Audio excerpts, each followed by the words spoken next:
오늘 주신 말씀 중심으로 하나님이 네 죄를 사했느니라 라는 제목으로 말씀 주실 때 은혜 되시길 바랍니다. 오늘 본문을 들으셨죠? 다윗이 밧세바를 범한 이후의 사건입니다. 이 다윗이 임금이니까 자신이 범한 죄를 인간적인 방법으로 해결하려고 왕권을 동원했어요. 왕권을 동원했다고요. 그런데 결국은 되지 아니하니까 이 일로 인해서 문제만 확장이 됐죠. 결국 우리아라고 하는 아주 용사를 죽이는 이와 같은 엄청난 사건이 일어나게 됩니다. 여러분, 죄는 즉시 회개함으로 하나님 앞에서 이거는 분명히 해결해야지 왕이라고 그래서 이렇게 인간적인 어떤 방법만을 동원한다고 하는 것은 온당한 일이 아니에요. 이런 문제를 이 본문 속에서 제가 오늘 말씀을 드리려고 하는 것이죠. 죄를 숨기려고 하다 보니까 더 큰 죄를 범하게 되는 이런 사건들, 하나님 눈앞에서 어떻게 그 죄를 숨길 수 있겠어요? 그런데 다윗은 숨길 수 있는 것처럼 인간적인 방법을 동원했다고요. 이런 잘못된 이런 양상들을 제가 몇 가지 각도에서 말씀을 드려보려고 합니다. 여러분, 다윗의 죄는 우리 하나님과 다윗과의 맺은 이 언약 가운데서 분명히 나타나는데, 다윗의 죄는 하나님의 말씀을 업신여기는 데서부터 비롯된 거예요. 여기 나단 선지자 앞에서 다윗이 그러지 않았어요? 나단 선지자가 분명히 야차야차 얘기를 할 때 다윗이 그랬다고요. 이 일을 행한 사람은 당장 죽어야지. 자기가 해놓고도 자기가 한 일도 그걸 다 숨기고요. 다른 사람이 행한 것처럼 이런 짓을 하고 있는 거예요. 이런 일을 행한 사람 다 마땅히 죽어야지. 다윗은 나단 선지자 앞에서 말한 대로 사실 다윗이 죽어야 되는 사람. 그런데 죽지 않고 살게 됐으면서도 여기 지금 네 죄를 사했노니라, 이렇게 하나님 앞에 벌을 받지 않고 살게 됐다고 하는 이 귀한 말씀을 듣게 된 그 배경 속에 너무 좋은 교훈들이 담겨져 있어서 이런 말씀들을 이제 근거로 해서 몇 가지 말씀을 드리려 합니다. 1절에 보게 되면 여호와께서 나단을 다윗에게 보내니라 했어요. 여러분, 이 말 속에는 하나님이 어쩔 수 없이 참고 참으시다가 다윗의 일에 개입했다고 하는 바로 이런 뜻입니다. 다윗과 밧세바 사이에서 아이가 있었다고 했을 때 통상적으로 우리가 이건 연대를 따져보는 거예요. 통상적으로 아기가 있었다 하게 되면은 1년은 넘었죠. 분명히 1년을 넘었어요. 그러면 다윗은 하나님 앞에 범죄했습니다. 그리고 1년이 넘어서도 회개할 기미가 없어요. 오히려 자기 죄를 숨기려고 하는 엉뚱한 짓거리를 하고 있기 때문에 하나님이 고민 가운데 빠지는 것이죠. 다윗은 어떤 면에서 보면 양심에 화인 맞은 사람. 여기에 화인 맞았다고 하는 얘기는 죄를 범했으면서도 깨닫지 못해요. 악을 행했으면서도 아무런 가책을 느끼지 못하는 이런 마비된 사람을 가르쳐. 아니, 다윗이 무엇이 없어서 아주 충성된 우리아라고 하는 그 용사의 부인을 취하고 말았어요. 현재 다윗에게는요, 하나님께서 분명히 줬어요. 6명의 부인을 줬어요. 처첩이 다수였습니다. 뭐이 부족해요? 여러분이 본 가운데서 나와요. 그 얘기가 그대로 나오고 있다고요. 하나님으로부터 다 받았는데도 감사할 줄 몰라. 자족할 줄을 몰라. 오히려 이 어떤 면에서는 점잖지 못하죠. 임금이 더워서 모욕하고 있는 여인을 물끄러미 바라보면서 여기 지금 성경에 나오고 있는 얘기를 보면 심히 아름다워 보였다. 이건 벌써 탐하는, 우리 십계명에 탐하는 죄를 범했죠. 다윗이 데려다가 동침했다 그랬어요. 간음죄를 범했죠. 또 우리아를 맹렬히 그 싸움하는 이 전지에 보내서 화살을 맞아 죽게 했습니다. 살인죄를 범한 겁니다. 그러면 십계명을 보더라도 분명히 탐하고 간음하고 살인죄를 범하는 세 개의 범죄를 분명히 범하고 있습니다. 엄청난 범죄를 하고도 1년이 넘도록 말을 하지 않, 하나님 앞에 회개하지 않아요.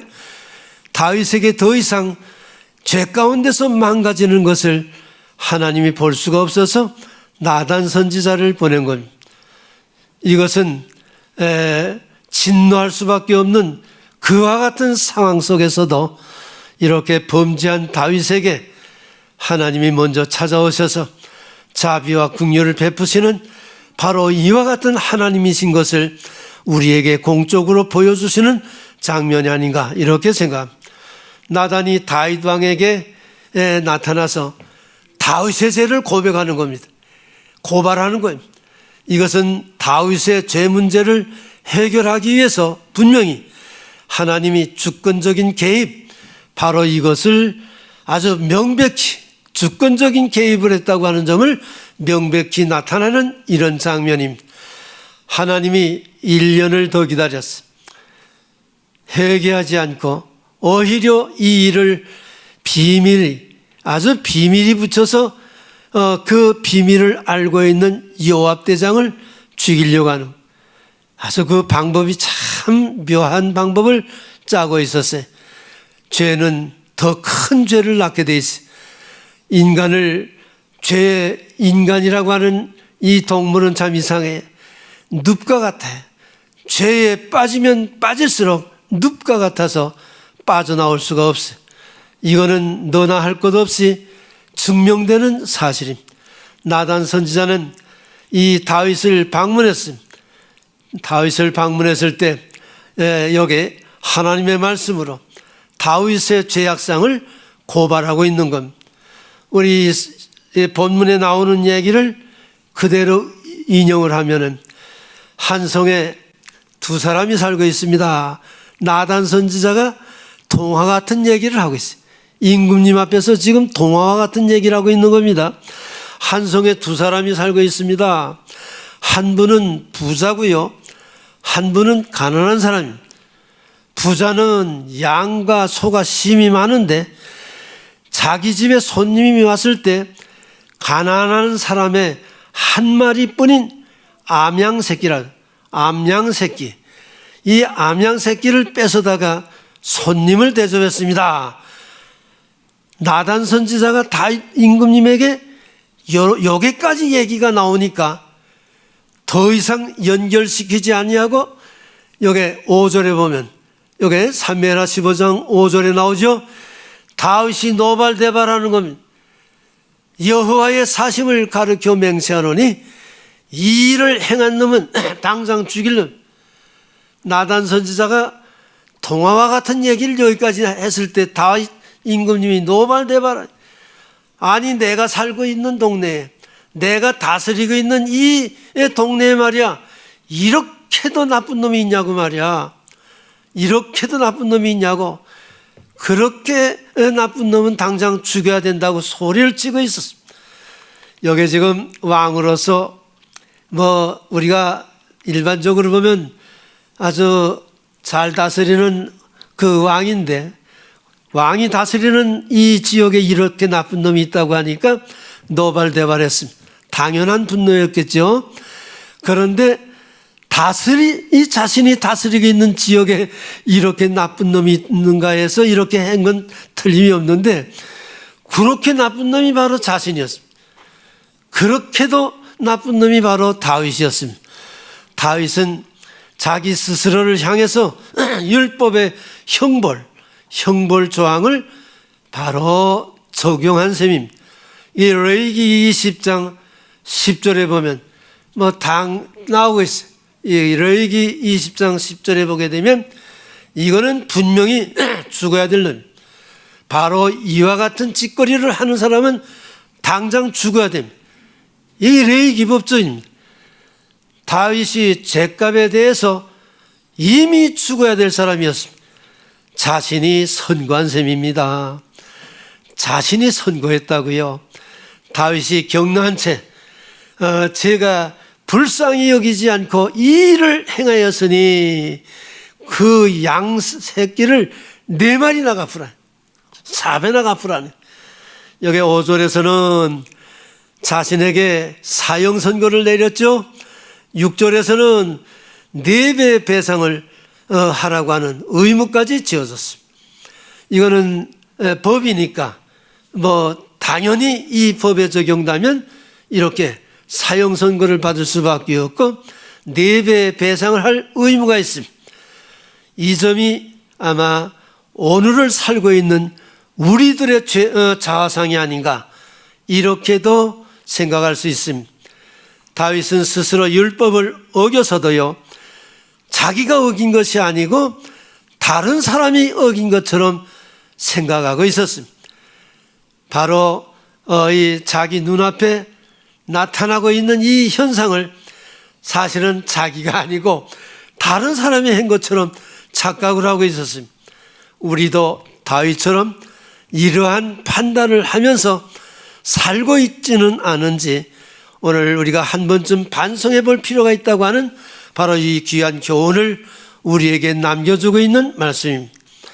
우리의 생활 속에서 여러분, 이건 야고보에 있는 말씀을 그대로 하면은 말과 행동이 불일치할 때 말만 많이 하고 행동은 나타나지 않는 바로 이런 사람을 가르쳐서 이건 바른 신앙이 아님 행함이 없는 믿음은 죽은 믿음이라고 했을 때 이게 바로 오늘 우리들의 자화상이 아닌가 이렇게 평가되는 말씀입니다.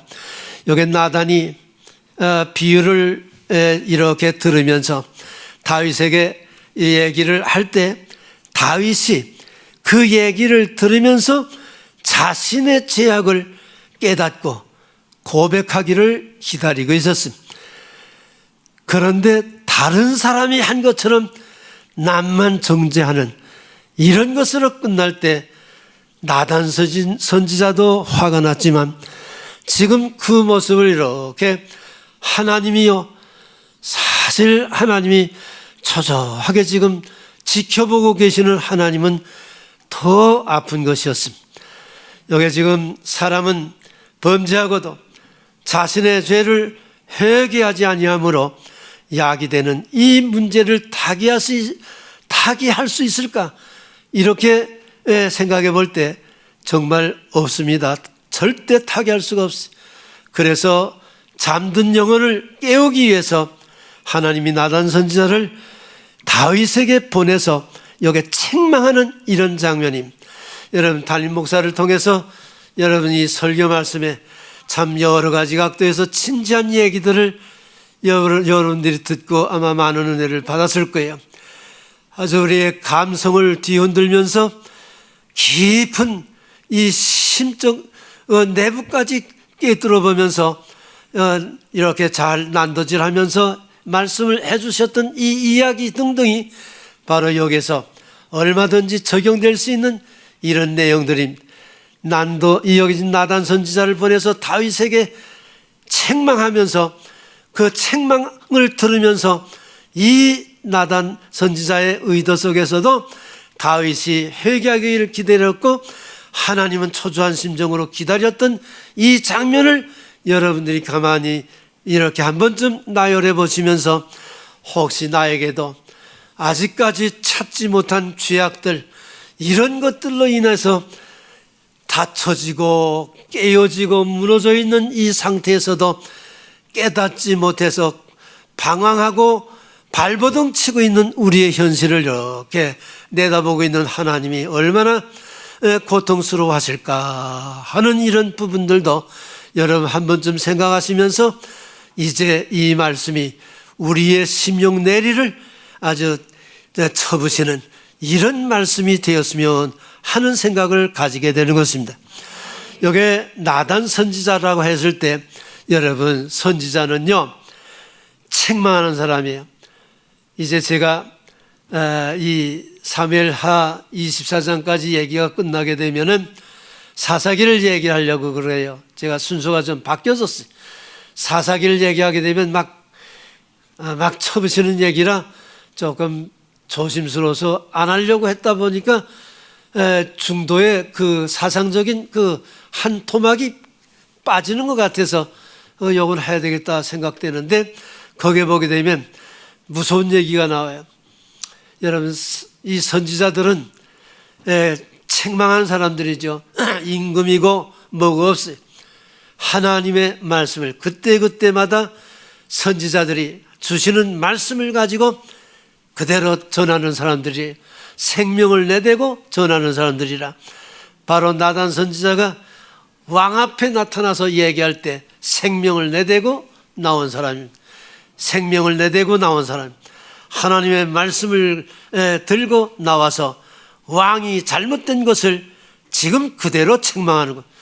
말씀, 하나님의 말씀을 가지고 하나님의 말씀을 힘입어 말씀의 능력을 이제 힘입어 책망하는 그런 장면입니다. 이게 일반적으로 이게 너셀이라고 하는 사람이 써놓은 힘에 대한 얘기가, 이 얘기를 이렇게 얘기하게 되면 너무 좋은 얘기인데 시간이 넘어가서 그대로 넘어가겠어요. 여러분, 정말 여기 이 나단 선지자는 너무 좋아요. 당신이 바로 그 사람이야. 여기 7절에 그러잖아. 당신이 바로 그 사람이야 했을 때 제가 얘기하는 얘기는 조그만 얘기고, 나단 선지자가 당신이 그 사람이야 그랬겠어요? 막 쳐부쉈겠죠. 임금 앞에서. 왜? 거래가 깨지니까. 그거 참 이상하더라고요. 조용조용 얘기할 사람에겐 조용조용 얘기하고, 선지자도 쳐부셔야 될 사람은 임금님 앞에서도 쳐부시더라고. 나단 선지자, 당신이 바로 그 사람이야. 정신 못 차리고 있어 이 새끼가. 아마 이랬을 것 같아요. 용서하세요. 이건 지워야 돼요. 너무 속상한 거예요. 나단 선지자는요, 다윗에게 순수한 하나님의 말씀의 능력으로 책망한 겁니다. 그러니까 말씀이 살아있는 자에게는 말씀의 능력으로 역사하기 때문에 주실 때 아멘, 아멘, 이게 살 수 있는 길이에요. 주시는 말씀을 거부해서 말이요, 팩 돌아서면 죽는 거예요. 직사하는 거예요. 참난 여기서 그걸 배우는 거예요. 디모데후서 2장 25절 26절을 응용합니다. 거역하는 자를 온유함으로 징계할지니 혹 하나님이 저에게 회개함을 주사 하나님 앞으로 돌아오게 하려고 책망하는 거라는 거예요. 마귀의 올무에서 벗어나서 하나님께 잡힌 바 되어 그 뜻을 쫓게 하려고 책망한다는 거예요. 여기 지금 나단 선지자가 다윗을 책망할 때도 이런 깊은 뜻이 담겨 있었다. 저는 그렇게 정리합니다. 하나님의 말씀에, 여기 하나님의 자녀가 범죄하고도 깨닫지 못할 경우에 하나님이 강권적으로라도 개입해서 회개하고 하나님 앞으로 돌아오게 한다고 하는 바로 이것을, 이 말씀을 통해서 여러분 잊지 마시기를 바랍니다. 하나님이 고민하시는 장면을 여기서 발견했어요. 하나님이 많이 고민하시는 거예요. 여러분, 우리가 하나님이 다윗을 1년여 아기가 났으니까, 그래서 통상적으로 따지는 거지 확실히 1년 며칠이다 그건 모르겠어요. 난 그건 모르겠고, 통상적으로 1년여 기다려도 다윗이 돌아오지 아니하니까 하나님이 죽이지 않고, 왜? 계약 체결을 했거든. 참나 이거. 하나님이 여기 제가 이거 지워버렸는데 우리가 가만 돌이켜보면 얼마나 못됐어요. 정말 우리가 얼마나 못됐어요. 그런데도 또 참으시고 십자가에 걸어놓으시고 하나님이 이 문제를 해결해 주신 걸 가만히 생각해 보면 우리가 참 해결할 게 많아요. 정말 살아계신 하나님 앞에서 정말 해결할 게 참 많다고요. 그런 줄만 아세요. 다윗의 언약의 근거에서 지금까지 참으신 것은 하나님의 신실하심을 보여주신 거예요. 하나님은 변하시는 분이 아니더라고.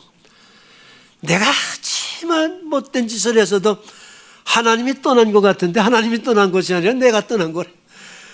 하나님이 나를 심판하는 것 같은데 알고 보면 내가 불순종하여 내가 잘못한 내 탓으로 이 고통, 다윗이 이건 자기 탓이야. 이게 지금 당하고 있는 게 이 자기 탓이거든.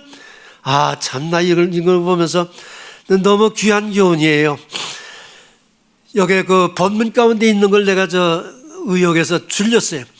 왕을 삼기 위해서 목동에서 하나님의 백성의 주권자로 삼으시고 여기 사울 왕의 손에서 구원하시고 거기에 야냐냐냐 말씀이 많이 나오는데 사울 왕의 손에서 구원하시고 다윗에게 왕이 되게 하시고 또 이 왕권이 후손에게까지도 유지할 수 있도록 약속을 하시고 그리고 다윗에게 부인이 6명이야.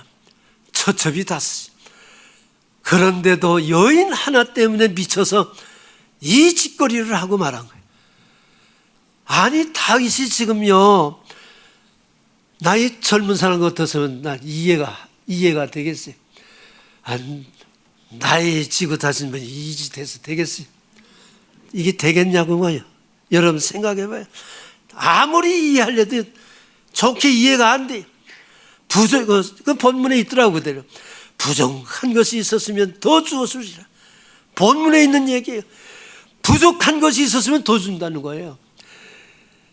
자족할 줄 모르고 범사에 감사를 모르고 정욕과 탐욕에 끌려서 여기 지금 사욕에 사로잡혀서 죄를 범했다는 거예요. 9절에 보면 말씀을 없인 여기고 하나님 앞에서 하나님 보시기에 악을 행했다는 겁니다. 지금 하나님의 고민이야. 지금 법으로는 당장 죽어야 돼.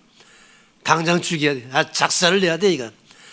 그러나 회개하고 돌아오기를 아기가 낳았으니까 1년여 됐겠지요. 통상적으로 1년여를 기다려서도 돌아오지 아니하니까 하나님이여 참다 못해 선지자를 보낸 거예요. 야 가서 좀 선지자를 보내.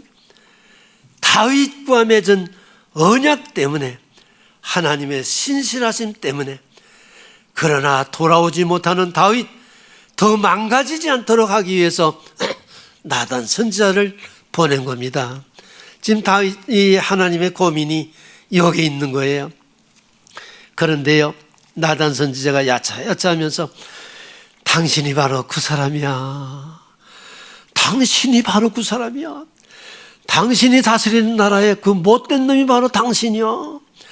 하나님의 말씀을 어기고 악을 행한 바로 그 사람이 당신이야 하고 이 얘기를 나단 선지자가요 다윗에게 했을 때요 다윗이 나단 선지자 앞에 무릎을 꿇었어요. 하나님 앞에 무릎을 꿇은 거죠. 그런데요 다윗의 범죄는 하나님을 만유리 여기며 하나님을 대적한 행위였다고 그래요. 하나님은 돌아오기를 기다렸어요. 그래도 돌아오기를 기다렸어요. 그랬는데 기다리시는 동안에요 고통 가운데서 참으시고 기다리셨다는 거예요. 여기서 악이라고 하는 것은요 악에 해당되는 이야기는 하나님과 맺은 이 언약 관계를 스스로 깨뜨려. 불순종함으로 이 스스로 깨뜨리는 것, 이게 악이었습니다. 죄는 하나님과의 관계를 깨뜨리는 것이었습니다. 여기에 깨뜨리는 자는요, 이건 언약을 맺을 때 이게 법으로 되어 있어요. 죽어야 돼. 하나는 언약을 맺었을 때 언약을 깨뜨리는 자는 죽는 거예요. 약속이 그렇게 되어 있어요. 이건 누가 죽어야 되겠어요? 이건 분명히 죽어야 됩니다. 죄는 하나님과 관계를 이제 맺었는데 이걸 깨뜨리는 자가 이게 다윗이었기 때문에 이게 다윗이 죽어야 돼요. 그게 참 무서운 거죠. 너무 무서운 거예요. 오늘의 문제는요, 하나님이 주신 바로 이 힘, 하나님이 선물로 주신 것이거든요. 이 힘을 악용했다고 하는데 문제가 있었습니다. 다윗이 임금이거든요. 그때 임금은 없는 게 없어요. 임금의 말이 법이. 지금은 그렇지 않죠. 그때는 그랬습니다. 이런데 마음대로 사는, 하나님이 다윗에게 힘을 주실 때는 바르게, 이거는 여러분, 임금은 하나님이 대리로 세워놓은 거예요. 하나님의 청직이, 하나님의 대리인이요. 하나님이 하라고 하는 말씀 안에서 움직여야만이 되는 사람이에요. 내 마음대로 아니에요. 임금이라 할지라도 주시는 말씀 안에서 움직이는 거예요. 하나님의 백성을 다스리는 거예요. 하나님 대리에서 다스리는, 말씀으로 이끌어가는 것, 청지기에 불과한 것. 하나님의 말씀에 따라서 하나님의 하시라고 하는 하나님의 명령에 따라서 뜻과 섭리를 이루어가는 바로 이 일을 위해서 쓰라는 거예요. 그랬는데요, 이 힘을 악용했어요. 욕심과 정욕에 사용하는 순간 타락하는 힘이 됐어요. 마귀에게 이끌리는 그만 종이 되고 말았습니다. 타락한 힘이라고 하는 것은 자기 이익을 위하여 악용될 때 모든 죄악의 원인이 되고 말았습니다.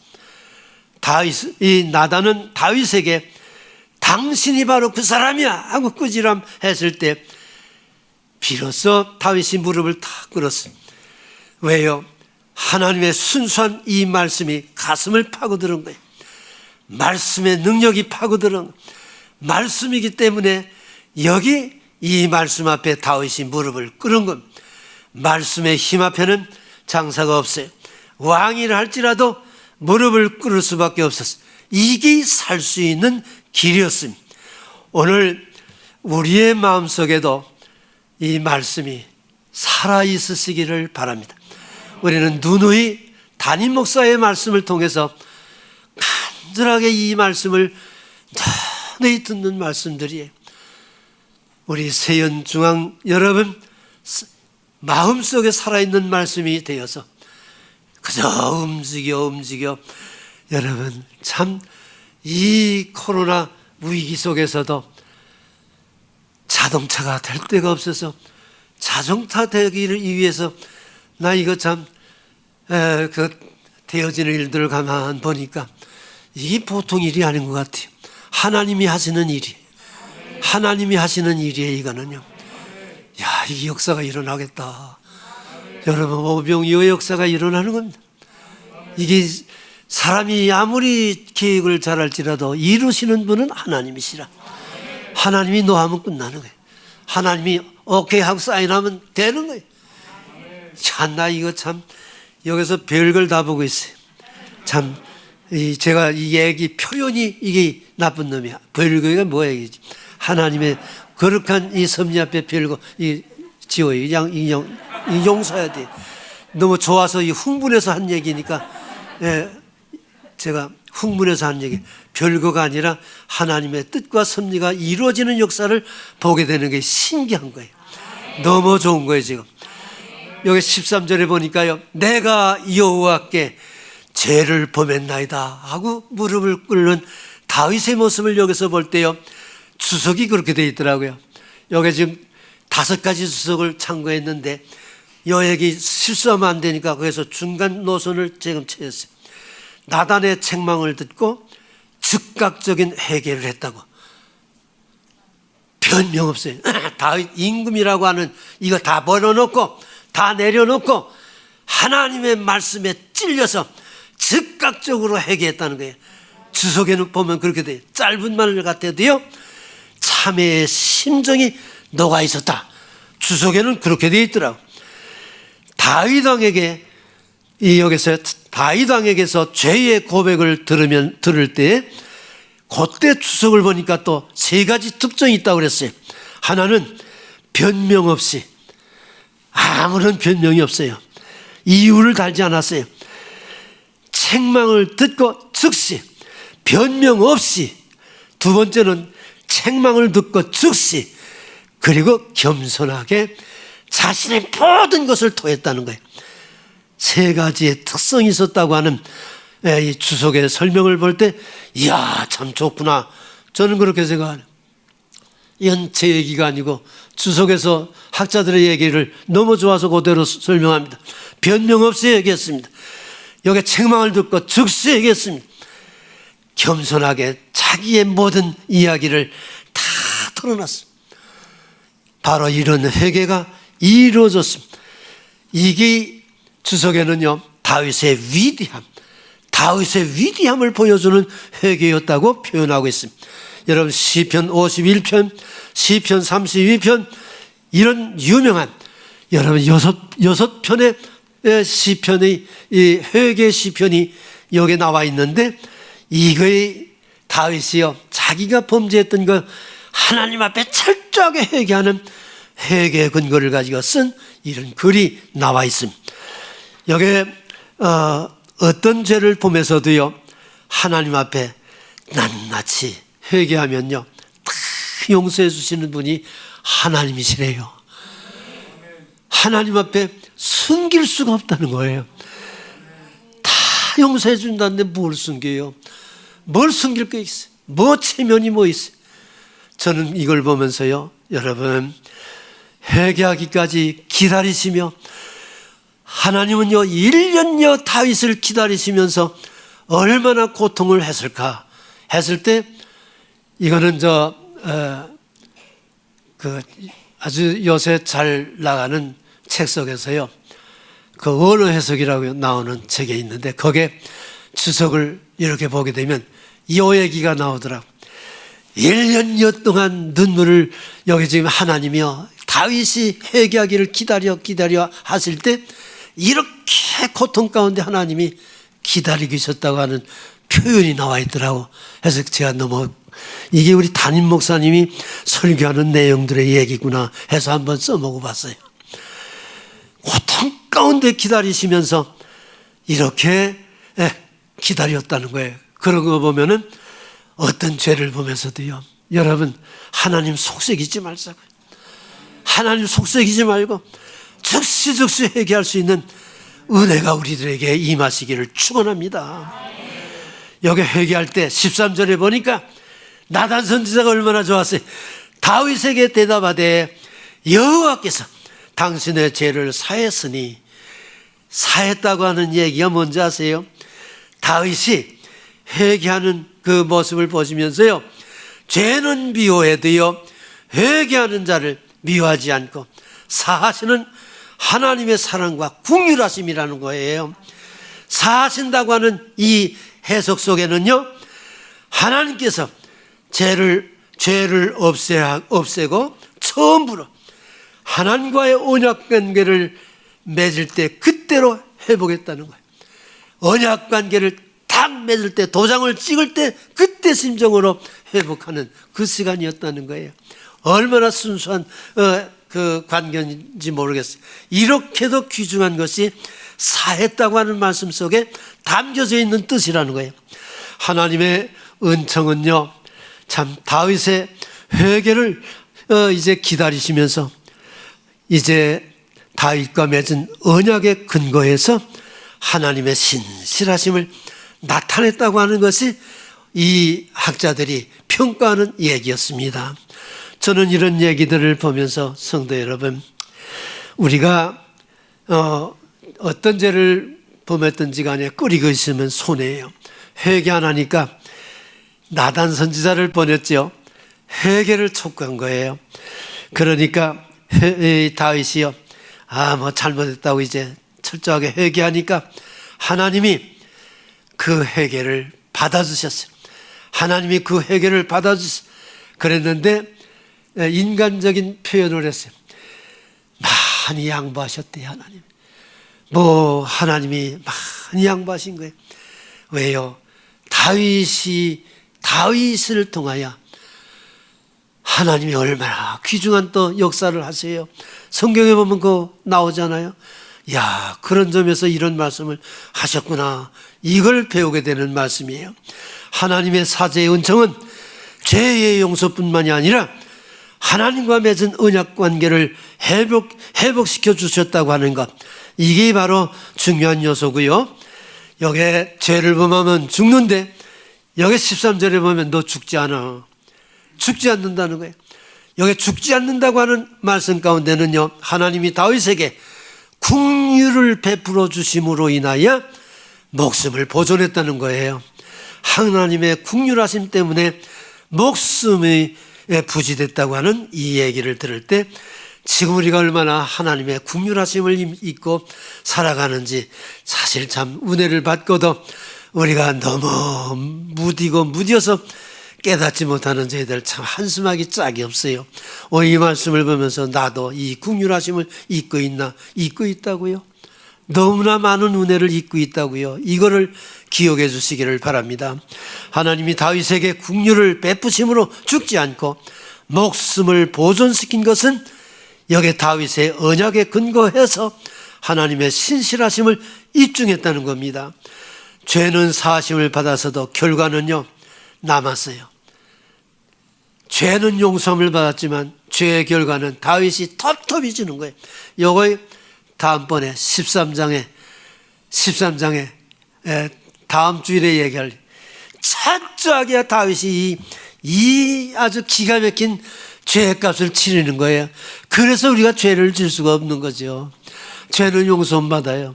그러나 죄의 결과는 너무 비참해서 너무 비참한 거예요. 여기 지금 불의의 관계로 얻은 아이, 여러분 솔로몬이가 두 번째죠. 다윗이 바세바를 통해서 첫 번 아이가 죽었어요. 이건 죽어야 돼요. 첫째 아기가 죽고, 그리고 솔로몬이가 두 번째입니다. 칼이 내 집에서 떠나지 아니하리라 했을 때, 이 사건이 이제 13장 이하 등등 여기 나오는 비참한 얘기가 다음번에 얘기되는데, 이건 우리가 범죄할 수가 없어요.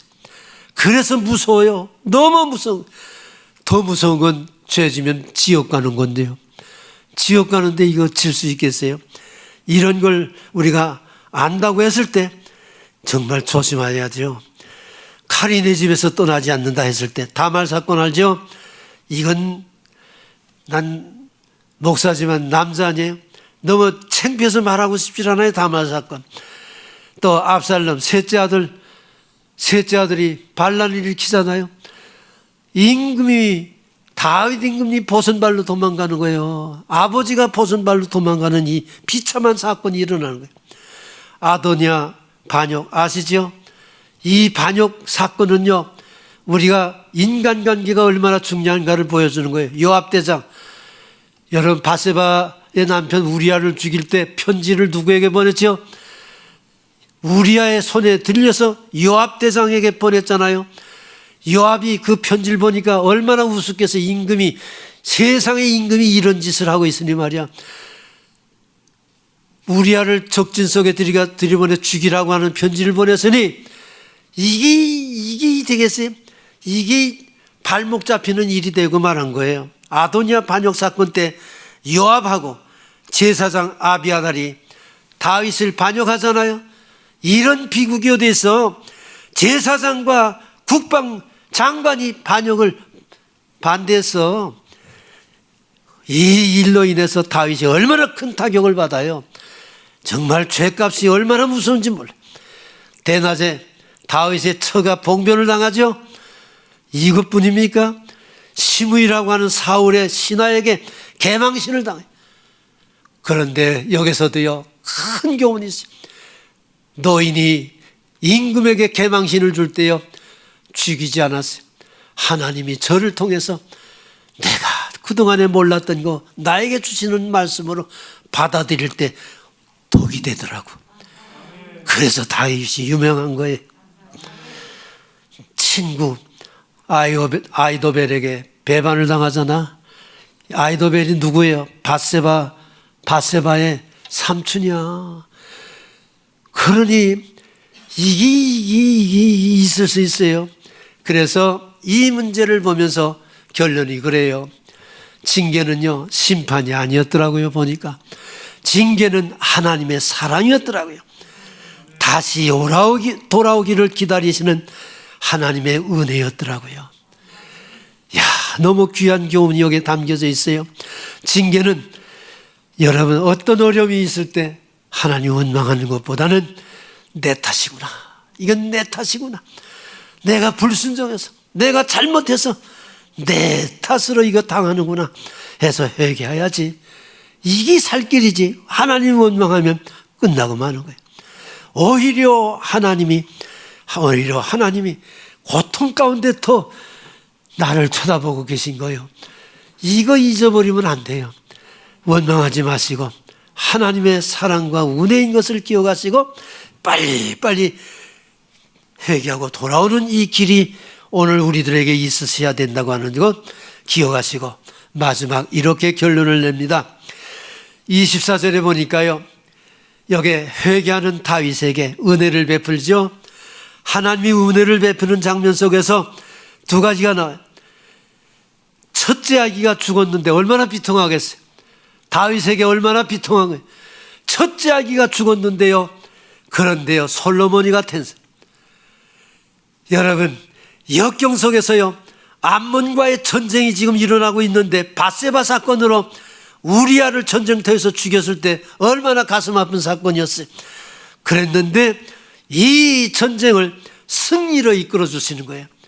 그래서 솔로몬이 탄생하고, 그리고 암몬 전쟁에서 승리를 맛보게 되는 다윗의 경우를 보면서 그 와중에도요 하나님이 이 다윗에게요 이런 은혜를 주시는구나.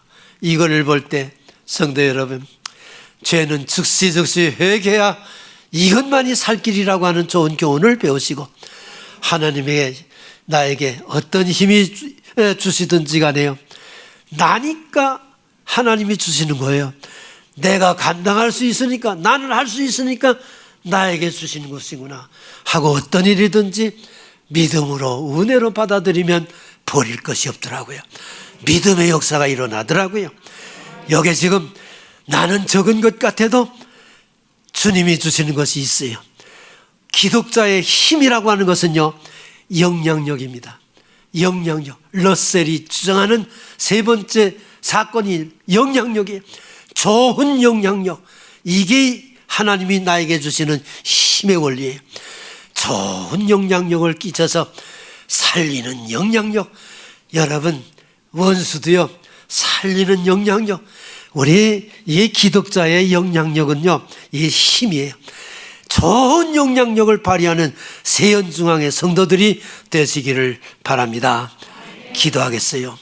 하나님, 오늘 우리들에게 좋은 말씀 주셨사오니 감사해요. 이 말씀을 통해서 우리가 꼭 기억해서 믿음의 양약이 될 수 있도록 도와주시고, 잘못된 거 있으면 다 되새겨 주시고, 은혜의 말씀이 있으면 붙잡고 이 말씀으로 승리하게 하옵소서. 예수님의 이름으로 기도드렸습니다. 아멘.